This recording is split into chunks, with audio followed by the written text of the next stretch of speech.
வணக்கம் ஃப்ரெண்ட்ஸ். பாண்டியன் ஸ்டோரில் என்ன நடக்குதுன்னு ஒரு நட பார்த்துட்டு வரலாம் வாங்க.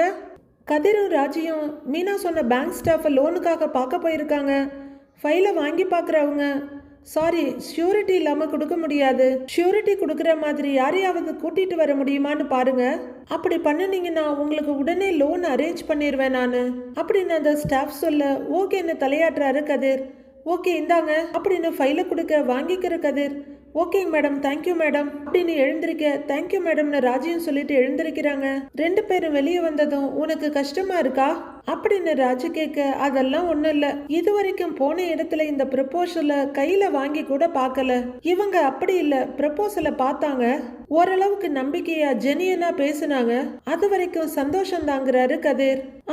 நாம வேணா யார்கிட்டயாவது ஷியோரிட்டி கேட்டு பார்க்கலாமான்னு ராஜு கேட்க நம்மளை நம்பி வேற கொடுப்பாங்கன்னு நினைச்சுக்கிட்டு இருக்கியா அப்படின்னு கதிர் கேட்க அப்போ உன் லோன் அப்படிங்கிறாங்க ராஜி. பார்த்துக்கலாம் நீ வான்னு கதிர் சொல்ல ஏய் ஒரு நிமிஷம்னு ராஜி கூப்பிடுறாங்க. கதிர் என்னன்னு திரும்ப அவங்க கேட்ட மாதிரி பணம் சொத்துன்னு நம்ம கிட்ட எதுவும் இல்ல, ஷூரிட்டி கொடுக்கறதுக்கு ஆளும் இல்ல, ஆனா நகை இருக்குல்லங்கிறாங்க ராஜி.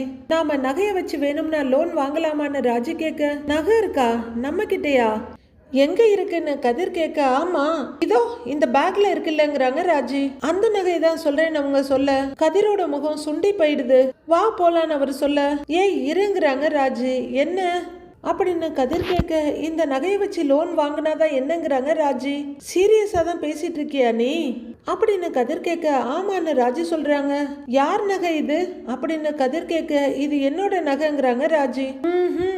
இந்த நகையை யார் ஆட்டையை போட்டான்னு உங்கள் வீட்டில் இருக்கவங்க நினச்சிட்டு இருக்காங்க அப்படின்னு கதிர் கேட்க கொஞ்சம் தயங்கிக்கிட்டு நீதாங்கிறாங்க ராஜி. அதை இப்போ உண்மையாக்க சொல்றியான்னு கதிர் கேட்க அது எப்படி உண்மையாகும், நீ ஒன்றும் ஆட்டையை போடலைல்ல, நானே தானே உனக்கு கொடுக்கணும்னு நினைக்கிறேன் அப்படின்னு ராஜு கேட்க நீ இல்லை உங்க அம்மாவே வந்து கொடுத்தாலும் அந்த நகை எனக்கு வேண்டாம் அப்படின்னு கதிர் சொல்ல அவசரத்துக்கு உதவுறதுக்கு தான் நகையெல்லாம் இருக்கு அப்படின்னு ராஜு சொல்ல அப்படி ஒண்ணு இதெல்லாம் தலை போற விஷயம்லாம் கிடையாது, அப்படியே வந்தாலும் நான் வேற வழி பாத்துக்கிறேன், இந்த நகையெல்லாம் நான் கையால கூட தொடமாட்டேன் அப்படின்னு கதிர் சொல்ல ஏய் அப்படின்னு ராஜு கூப்பிட ஏய் நீயும் இதெல்லாம் வச்சுக்க வேண்டாம், நாம பேசின மாதிரி மாமா கிட்ட கொடுத்துவோம் வீட்டுல கொடுக்கற பாரு அப்படின்னு கதிர் சொல்ல ராஜி தயங்கி நின்னுட்டே இருக்காங்க.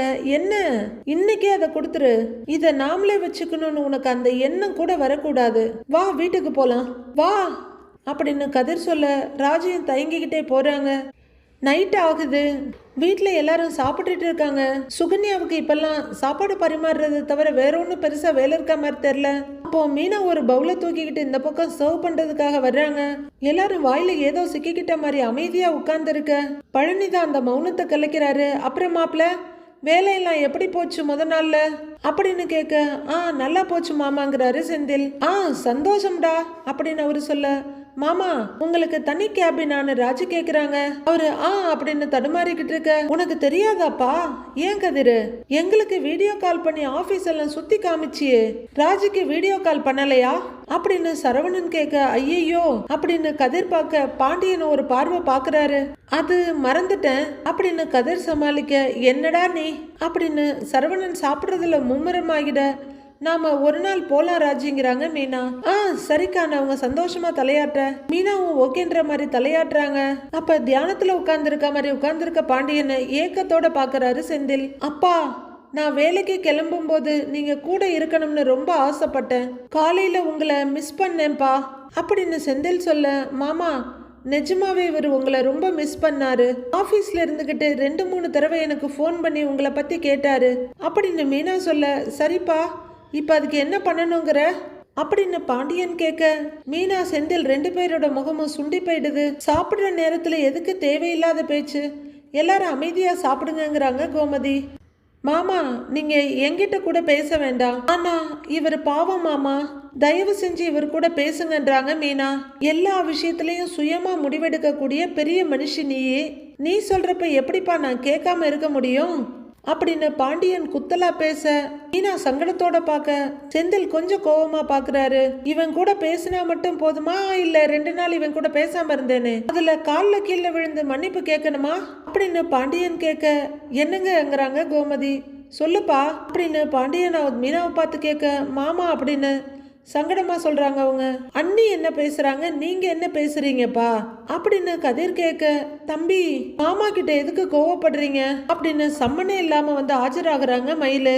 உங்களுக்கு தெரியாம ஒரு விஷயம் பண்ணிட்டாங்க தான், அத காலத்துக்கு மறக்கவே மாட்டீங்களா, குத்தி காட்டிக்கிட்டே இருப்பீங்களா அப்படின்னு கதிர் கேட்க, மயில ஒரு தயக்கத்தோட பாத்துக்கிட்டு இருக்காங்க. ஏற்கனவே நாம பேசுனதுக்கே இவன் கண்டுக்கல, இப்ப பேசலாமா வேணாமான்னு அவங்க நிக்கிறாங்க. ஏண்டா இலை, நீ என்ன பெரிய இவனா, யாரும் யாருக்கிட்டையும் பேசிடக்கூடாது, இங்க பாருடா, எல்லா விஷயத்திலையும் இப்படி மூக்க நுழைக்கிற பழக்கத்தை விட்டுரு அப்படின்னு பாண்டியன் சொல்ல, உடனே பாண்டியனோட அல்லக்கை கோமதி, உடனே அடுத்த சண்டை ஆரம்பிக்கிற, வாயை வச்சுட்டு சும்மா இருக்க மாட்டியாடா, எப்ப பார்த்தாலும் மூக்க நுழைக்கிற வேலையை வச்சுக்கிட்டு அப்படின்னு பாண்டியனோட வருஷனை திருப்பி போட்டு சொல்றாங்க கோமதி. ஏன்பா மீனா, நான் தெரியாம தான் கேக்குறேன், அடிக்கடி நீ எங்க அப்பா மாதிரின்னு சொல்லிக்கிட்டு இருப்பியே, உன் சொந்த அப்பா கிட்ட இப்படிதான் முக்கியமான விஷயத்தெல்லாம் மறைப்பியா? அப்படிங்கிற மாதிரி பாண்டியன் பார்க்க, மாமா அப்படின்னு மீனா தயங்கி நிக்க, உங்க அப்பா கிட்ட பொய் சொல்ல மாட்டல்ல, அப்ப சும்மா வாய் வார்த்தைக்காக ஏதோ என்ன அப்பான்னு சொல்லியிருக்க அப்படிதானேப்பான்னு கேக்குறாரு பாண்டியன். ஐயோ அப்படிலாம் இல்ல மாமா அப்படின்னு மீனா பதற, இங்க பாருப்பா, நீ வேலை பார்க்குற ஆஃபீஸில் எத்தனையோ பேர் உனக்கு லஞ்சம் கொடுக்கறதுக்கு முயற்சி பண்ணாங்க, நீ அதெல்லாம் வாங்கவே மாட்டேன்னு தட்டி தானே விட்ட, அதெல்லாம் நான் கேள்விப்படுறப்ப எனக்கு அவ்வளவு பெருமையா இருந்துச்சுப்பா. இந்த ஊர் உலகத்துல எல்லார்கிட்டையும் என் மருமகன் நேர்மையான பிள்ளை, 5 பைசா கூட லஞ்சம் வாங்காதுன்னு எல்லார்கிட்டையும் பெருமையா பேசிக்கிட்டு இருந்தேன், கடைசியில இவன் பண்ணின நேர்மை இல்லாத விஷயத்துக்கு நீ துணை நின்றுக்க அப்படின்னு ஒரு வழியா எல்லார் மனசுல இருந்ததையும் மீனா கிட்ட கேட்டு விட்டுடுறாரு பாண்டியன்.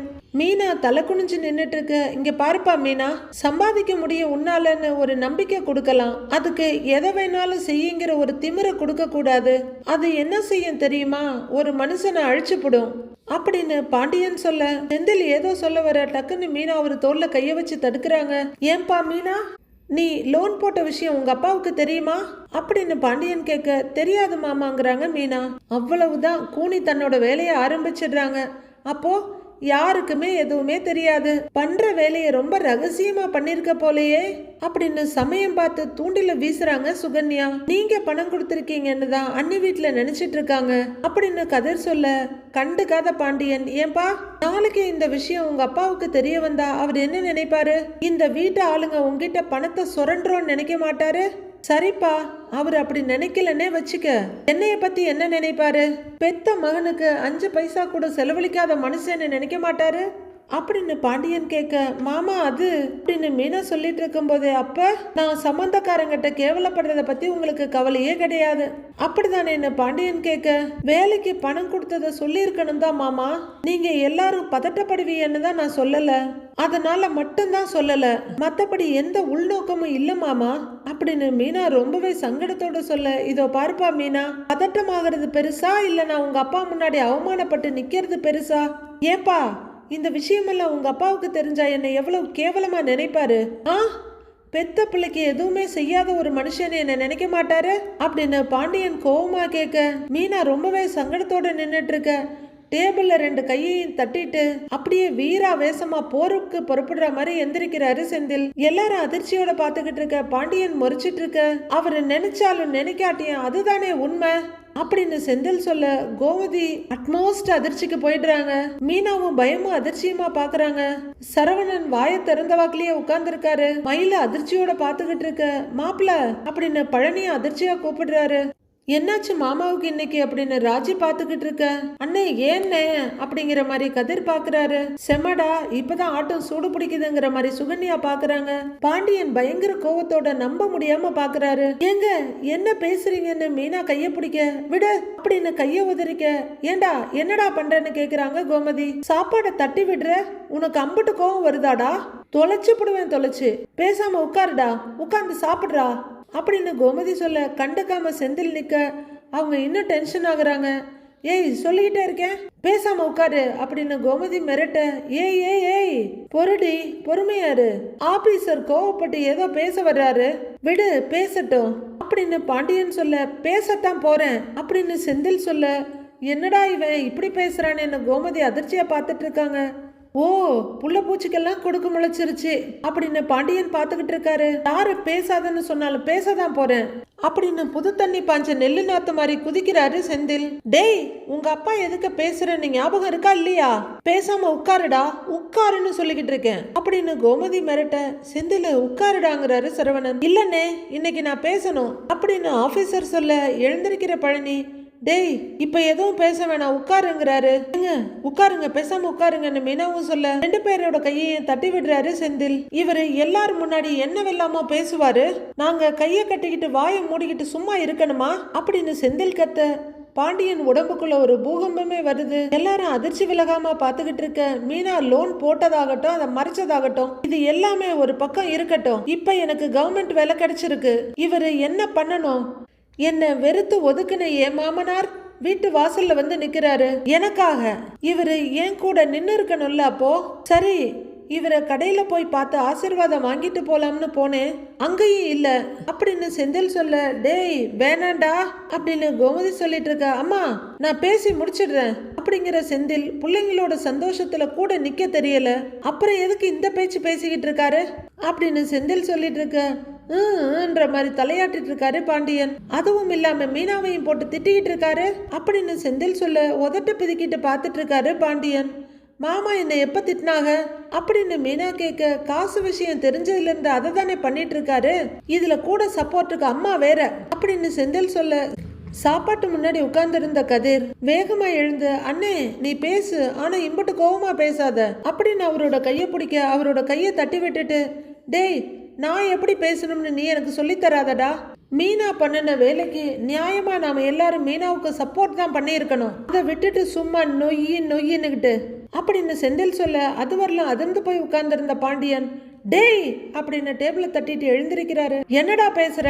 அமைதியா இருந்தா ரொம்ப ஓவரா பேசுற அப்படின்னு பாண்டியன் கத்த. மீனா லோன் போட்டு அந்த பணத்தை எடுத்ததை உங்ககிட்ட சொல்லாம விட்டது உங்களுக்கு பிரச்சனையா, இல்ல மீனா லோன் போட்டதே உங்க பிரச்சனையா அப்படின்னு செந்தில் கேட்க, டேய் எல்லாமே பிரச்சனை தாண்டாங்கிறாங்க கோமதி. ஏண்டா மீனா லோன் போட்டு பணம் கொடுக்கணும்னு கோமதி கேட்க, என்னம்மா பேசுற? அப்புறம் எனக்காக யார் பண்ணுவா? எனக்கு பணம் கொடுக்க இந்த வீட்டுல யார் இருக்கா? ஒரு தேவைன்னா என் கூட நிக்கிறதுக்கு எனக்காக யார் இருக்காமா அப்படின்னு செந்தில் கேட்டுட்டு இருக்க. ஷப்பாடா, இந்த கொசு தொல்லை தாங்க முடியலங்கிற மாதிரி மயிலு, பெரியவங்க கிட்ட இவ்வளவு தப்பா பேசிட்டு இருக்காதீங்கப்பா அப்படின்னு மயிலு சொல்ல, என்னால முடியல நீ, எனக்கு இப்படித்தான் பேச வரும், எல்லாரும் மன்னிச்சிருங்க அப்படிங்கிற செந்தில். இதே சூழ்நிலை வேற வீட்டுல நடந்திருந்தா என்ன நடந்திருக்கும்? இப்படி ஒரு தேவை பண தேவைன்னு சொல்லி அப்பா கிட்ட போய் நின்று இருப்பாங்க, அப்பாவும் கொடுத்துருப்பாங்க. ஆனா இங்க இவர்கிட்ட கேட்க முடியுமா? சொல்லுங்க, கேட்க முடியுமா அப்படின்னு செந்தில் வீராவேசமா கேட்டுட்டு இருக்க. எல்லாரும் இன்னும் அதிர்ச்சியோடவே தான் நிக்கிறாங்க. இதோ கதிர் அன்னைக்கு பணம் கொடுத்தா வேலை கிடைக்கும்னு சொன்னா, சீரியஸ் எல்லாம் கூட சொல்லல, விளையாட்டுக்காக தான் சொன்னா. 10 லட்சம் ரூபான்னு கூட சொல்லல, 50,000 1 லட்சம் தான் சொன்னா. அதுக்கே இவர் என்னெல்லாம் பேசினாரு தெரியுமா? இந்த பேச்சு பேசினாரு. இவரு 10 லட்சம் ரூபாய் பணம் கொடுக்கற ஆளா? ஒரு சினிமாவுக்கு பின்னாடி டிக்கெட் புக் பண்ணி கொடுக்கற இவரு, பார்க்கிங் காசுக்கு பயந்து தெரிஞ்சவங்க கடையில போய் வண்டியை போட சொன்ன இவரு எண்ணி 10 லட்சம் ரூபாய் கொடுத்துருவாரா அப்படின்னு மொத்தமா எல்லாத்தையும் மனசுல இருக்கிறத பூரா கொட்டி தீக்குறாரு செந்தில். ஏய் மாப்பிள்ள செந்தில், வேணாம்ப்பா, போதும் போதும்னு பழனி சொல்ல, விடுங்க மாமா சும்மா இருங்கன்னு அவர் கையை தட்டி விடுறாரு. டேய் செந்தில், கொஞ்சம் பொறுமையா பேசேண்டா அப்படின்னு சரவணன் சொல்ல, இதுக்குதான் முதல்ல என்ன நடந்துச்சுன்னு சொல்லலாம்னு சொன்னேன், நீ தான் கேட்கல அப்படின்னு செந்தில் மீனா கிட்ட சொல்ல, டேய் இதுக்கு மேல சொல்றதுக்கு என்னடா இருக்கு, அதான் வாய்க்கு வந்ததெல்லாம் பேசிட்டியே அப்படின்னு கோமதி சொல்ல, இன்னும் நான் சொல்லாத பெரிய விஷயம்லாம் இருக்குமா அப்படின்னு செந்தில் சொல்ல திகச்சு போய் பாக்குறாங்க கோமதி. வேண்டாங்கன்ற மாதிரி மீனா கைய பிடிக்க செந்தில் அமைதியா நிக்கிறாரு. சாப்பிட்டீங்கல்ல, பேசாம உள்ளர வாங்கன்னு மீனா கூப்பிட, விடு மீனா என்ன அப்படின்னு அவர் கைய பிடிக்கிறாரு. ஏங்க என்ன பண்ணிட்டு இருக்கீங்க அப்படின்னு மீனா கேட்டுட்டு இருக்க. மரம் மாதிரி நின்னுட்டு இருக்க பாண்டியன் பக்கத்துல வர்றாரு செந்தில். மீனா லோன் போட்டதுனால மீனா அப்பா முன்னாடி அசிங்கப்பட்டு நிக்கணுமேனு யோசிக்கிறீங்களா? மீனா லோன் போடலனாலும் நீங்க அசிங்கப்பட்டு தான் நின்று இருப்பீங்க அப்படின்னு செந்தில் சொல்ல அடுத்த ரவுண்ட் அதிர்ச்சிக்கு போறாங்க எல்லாரும். மீனாவோட அப்பா கிட்ட மட்டும் இல்ல உமையால் அத்தை கிட்ட அப்படின்னு செந்தில் சொல்ல பாண்டியன் அப்படியே முறைப்பும் குழப்பமுமா பாக்குறாரு. கொஞ்ச நேரம் பேசாம இருக்கீங்களா, உள்ள வாங்க முதல்ல அப்படின்னு மீனா செந்தில வந்து இழுக்க, விடு இந்த பிரச்சனையை முடிச்சிடுறேன்னு கத்துறாரு அவரு. ஏங்க நீங்க எப்படி இருக்கீங்க, நீங்க பேசுறதெல்லாம் பிரச்சனையை முடிக்கிற மாதிரி தெரியல, நீங்க பேச பேச பிரச்சனை இன்னும் அதிகமா தான் ஆகும், வாங்க அப்படின்னு மீனா இழுக்க, விடுங்கிறாரு செந்தில். ஏய் நீ இருடி வாயை மூடிக்கிட்டு, உமையால நீ இதுல எதுக்கு வந்தாங்கடா அப்படின்னு கோமதி கேட்க, 10 லட்சம் ரூபாய் கொடுத்தா வேலை கிடைக்கும்னு மீனாவோட அப்பா சொன்னாரு, பரீட்சை எழுதிதான் வேலை வாங்கணும்னு அவ ரொம்ப கண்டிப்பா தான் சொன்னா, ஆனா நான் கேட்கல, எனக்கு அந்த வேலை ரொம்ப ரொம்ப முக்கியமா இருந்தது, அதனாலதான் நான் பணம் கொடுக்கறேன்னு மீனா அப்பா கிட்டேயே சொன்னேன். பணத்தை ஏற்பாடு பண்றதுக்கு நான் என்னெல்லாமோ தான் பண்ணினேன், ஆனா என்னால பணத்தை ஏற்பாடு பண்ண முடியல, கடைசியில வேற வழியே தெரியாமத்த நீங்க கொடுத்த 10 லட்சம் ரூபாய் பணத்தை எடுத்துட்டு போய் மீனாவோட அப்பா கிட்ட கொடுத்தேன் அப்படின்னு செந்தில் சொல்ல, தடன்னு அதிர்ச்சியோட பாக்குறாரு பாண்டியன். நான் என்ன சொல்றேன்னு புரியலையா உங்களுக்கு, அரசிக்கு கார் வாங்கறதுக்காக 10 லட்சம் ரூபாய் கொடுத்தீங்கல்ல, பேங்க்ல கொண்டு போய் போடுன்னு சொல்லி கொடுத்தீங்களேப்பா, 10 லட்சம் ரூபாய் அந்த பணத்தை நான் திருடிட்டேன் அப்படின்னு செந்தில் சொல்ல, இதுவரையிலும் இருந்ததெல்லாம் என்னடா அதிர்ச்சி, இது தாண்டா அதிர்ச்சிங்கிற மாதிரி எல்லாரும் வாயில கைய வச்சு கண்ணெல்லாம் வெளியே வர்ற மாதிரி பாத்துட்டு இருக்காங்க. திருடி கொண்டு போய் தான் மீனா அப்பா கிட்ட கொடுத்தேன், அதுவும் நீங்க கொடுத்ததா சொல்லிதான் கொடுத்தேன், பணத்தை கொடுத்த பிறகுதான் மீனா கிட்டே நான் விஷயத்த சொன்னேன், அவ என் மேல ரொம்ப பயங்கரமா கோவப்பட்டா, உங்ககிட்ட எல்லார்கிட்டையும் சொல்ல போறேன்னு வேற சொல்லிக்கிட்டே இருந்தா, ஆனா நீங்க அம்பட்டு பேரும் வேற வருத்தத்துல இருந்தீன்னு தான் அவ சொல்லல அப்படின்னு செந்தில் சொல்ல, எல்லார் உடம்புலையும் சக்தியே ட்ரெயின் ஆன மாதிரி நிக்கிறாங்க. ஆனா டெய்லி நான் பண்ணின தப்ப சொல்லி திட்டிக்கிட்டே தான் இருந்தா, அந்த 10 லட்சம் ரூபாய் பணத்துக்கு உடனடியா தேவை எதுவும் இருக்காதுன்னு தான் நான் நினைச்சேன், எப்படியாவது பாத்துக்கலான்னு நினைச்சேன், ஆனா அடுத்த 3வது நாள் அத்தை வந்து அந்த கல்யாண செலவுக்கான பணத்தை கேட்பாங்கன்னு நான் கொஞ்சம் கூட எதிர்பார்க்கல, எனக்கு கையும் ஓடல காலும் ஓடல, என்ன பண்றதுன்னு எனக்கு ஒன்னும் புரியல. அன்னைக்கு அத்தை வீட்டுக்கு வந்தாங்க, என்னால நீங்கெல்லாம் அவமானப்பட்டு நிக்க போறீங்கன்ற குற்ற உணர்ச்சியோட தான் வீட்டுக்கு வந்தேன். அப்போ மீனா தான் பணத்தோட வந்தா, 10 லட்சம் ரூபாய் பணத்தோட வந்தா, ஆனா இவ பணத்தை கொண்டு வர்றான்னு எனக்கு சத்தியமா தெரியாது. உங்க பையன் நான் பண்ணின தப்பால உங்க அக்கா முன்னாடி போக இருந்த மானத்தை இவ தான் காப்பாத்தினா, வீட்டுக்கு தெரியாம வீட்டு பணத்தை எடுத்து கொடுத்தது நான் கையும் களவுமா மாட்டிட கூடாதுங்கிறதுக்காக இவ தான் காப்பாத்தினா, இம்புட்டும் பண்ண மீனாவை தான் நீங்க வார்த்தையால குத்தி கிழிச்சுக்கிட்டு இருக்கீங்க அப்படின்னு ஆபீசர் பக்கமா பேசிக்கிட்டு இருக்க, ஏங்க நீங்க தப்பான நேரத்துல தப்பான விஷயத்த பேசிக்கிட்டு இருக்கீங்க, விட்டுருங்க உள்ள வாங்கன்னு மீனா கூப்பிட, மறுபடியும் விடுன்னு கையை எடுத்துக்கிறாரு செந்தில். ஏய் இவன் சொல்றதெல்லாம் உண்மையா, ஏய் உன்னை தாண்டி கேட்டுக்கிட்டு இருக்கேன், இவன் சொல்றதெல்லாம் உண்மையா அப்படின்னு கோமதி கேட்டுட்டு இருக்க, பட்டிமன்றம் வைக்க வேண்டிய அவசியம் இல்லாம ஆமான்னு தலையை ஆட்டிடுறாங்க மீனா. உடனே பாண்டியனுக்கு முன்பக்கமா வர்ற கோமதி பலார்னு ஒரு அரை செந்தில விட்டுட்டு, டேய் என்னடா என்ன வேலைடா பண்ணிட்டு இருக்கிற, என்னடா இப்படி ஒரு வேலை பார்த்து வச்சிருக்கன்னு கேட்டுக்கிட்டே மறுபடியும் பலார்னு ஒரு அறை விடுறாங்க. அக்கான்னு பழனி பதறிட்டு இருக்க, அத்தை அப்படின்னு மீனா நிக்கிறாங்க. ஏண்டா உன் மாமனாருக்கு கவர்மெண்ட் வேலை பார்க்குற மாப்பிள்ளை வேணும், நீ அதுக்காக சொந்த வீட்லயே திருடுவியாடா அப்படின்னு கோமதி ஆங்காரத்தோட கேட்க, என் மாமனாருக்காகலாம் நான் கவர்மெண்ட் வேலைக்கு போகணும்னு நான் நினைக்கவே இல்லம்மா, இவர்கிட்ட இருந்து கஷ்டத்தை அனுபவிக்க முடியாம தான் கவர்மெண்ட் வேலைக்கே போகணும்னு நினைச்சேன் நானு அப்படின்னு செந்தில் பாண்டியனோட கொடுங்கோல் ராஜ்யத்து சிம்மாசனத்தை அசைக்கிறாரு. என்னால இவர்கிட்ட வேலை செய்ய முடியலம்மா, இவர் படுத்துற அவமானத்தை என்னால தாங்கிக்க முடியல அப்படின்னு செந்தில் சொல்லிட்டு இருக்க, தோத்து போன மன்னன் மாதிரி பாத்துக்கிட்டு இருக்காரு பாண்டியன். மளிகை கடையில மாடு மாதிரி வேலை பார்த்தாலும் 50 ரூபாய் பணத்தை மனுஷன் கொடுக்க மாட்டேங்கிறாரு, அதுக்கு 1000 கேள்வி வேற அப்படின்னு செந்தில் சொல்லிட்டு இருக்க. ஏய் நிறுத்துறா, பண்ற அயோக்கியத்தனம் எல்லாம் பண்ணிப்புட்டு என்னமோ ஓ மேல தப்பே இல்லாத மாதிரி பேசிக்கிட்டு இருக்கிற, ஏண்டா கடையில நீ மட்டும்தான் மாடு மாதிரி உழைக்கிறியா, நாங்க எல்லாருமே தாண்டா கடையில மாடு மாதிரி உழைக்கிறோம், என்னமோ உழைக்கிற பணத்தெல்லாம் நான் மட்டும் மூட்டை கட்டி பதுக்கி வச்சிருக்கிற மாதிரி பேசுற, எல்லாத்தையும் வீட்டுக்கு தானே கொண்டு வந்து கொட்டிக்கிட்டு இருக்கிற அப்படின்னு பாண்டியன் கத்த.